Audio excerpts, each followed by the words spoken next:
On the very left, you have the noise gate, which is pretty much crap. Let's turn it up a little here to reach our noise levels. So now you can hear it a little going on and off. Okay, these are my roommates. Now with the noise gate, what you want to cut is background noise. There we go, that's pretty much stable. And if I say something, after a little pause, it's gonna swallow up the first little syllable. It's also sounding very annoying when breathing.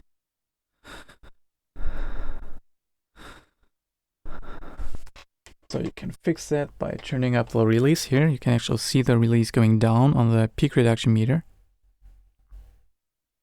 Test. But it still opens, in a weird way.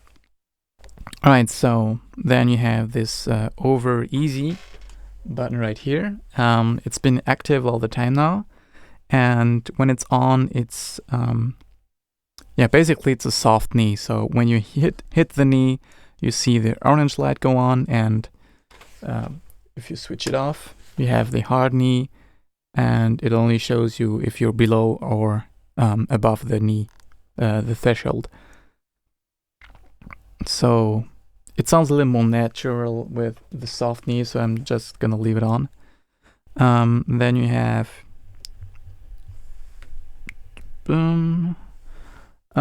threshold, ratio, and output gain. Now my threshold might be a little high, so I'm gonna turn it like this. So, well, it doesn't make much sense. Let's keep it here. So minus 10 dB is kind of a workable level. You can't set the speed for attack or release. The only thing you have really is this little button here. Slow. So now we are in slow mode, and now we are in fast mode. Now it doesn't make a lot of difference. Actually, let me try that. Diction is done with the tip of the tongue and the teeth. Preparation and planning prevents piss-poor performance. Diction is done with the tip of the tongue and the teeth. Preparation and planning prevents piss-poor performance. So it doesn't really make a lot of difference when using sensible ratios. Now, of course, we can turn up the ratio. Now we're on 10:1. That's a little higher, and you can immediately hear the high frequencies going down. So this is as far as it goes. Let me try some S sounds here.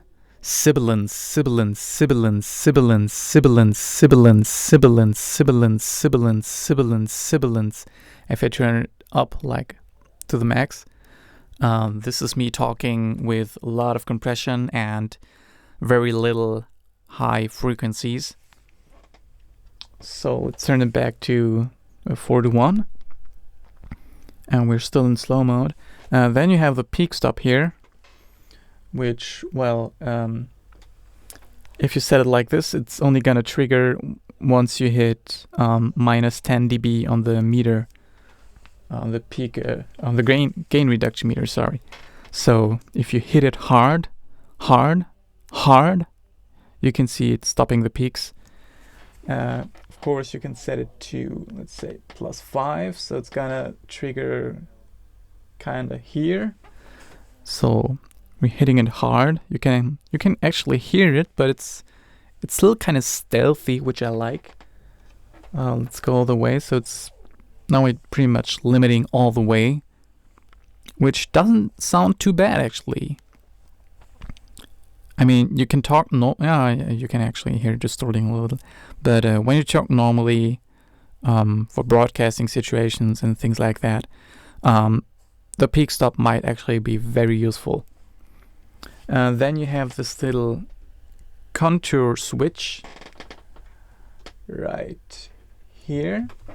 What this does, it puts a low cut filter on your sidechain, the triggering mechanism.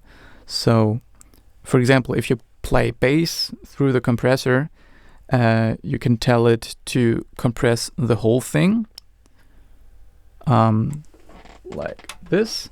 So it's going to detect the very low frequency, which are very present on a bass instrument, and it's gonna be pumping quite a lot. So if you have a sloppy bass player who doesn't really control his dynamics and play some loud notes and some very quiet notes, you can even it out like this, because it's going to be sensitive to the bass frequencies.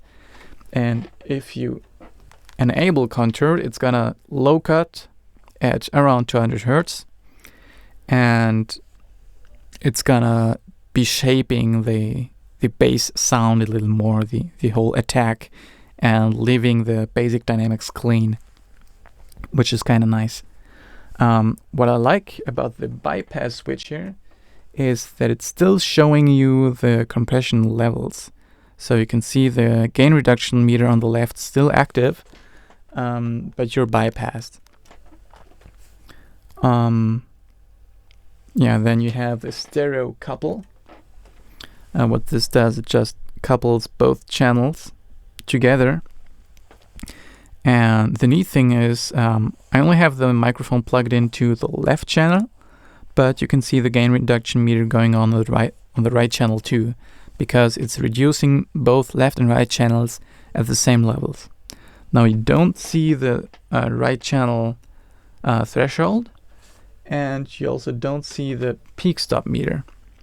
That's because, well, we are only clipping the left channel and not the right channel, so it's only gonna limit the left channel, but still showing us the gain reduction on both.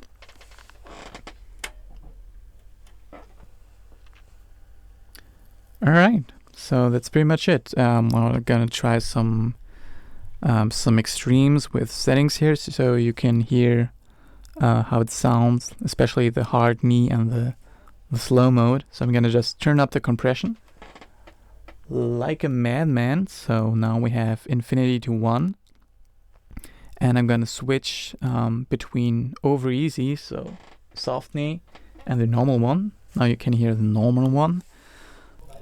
I'm not too fond of the noise gate, and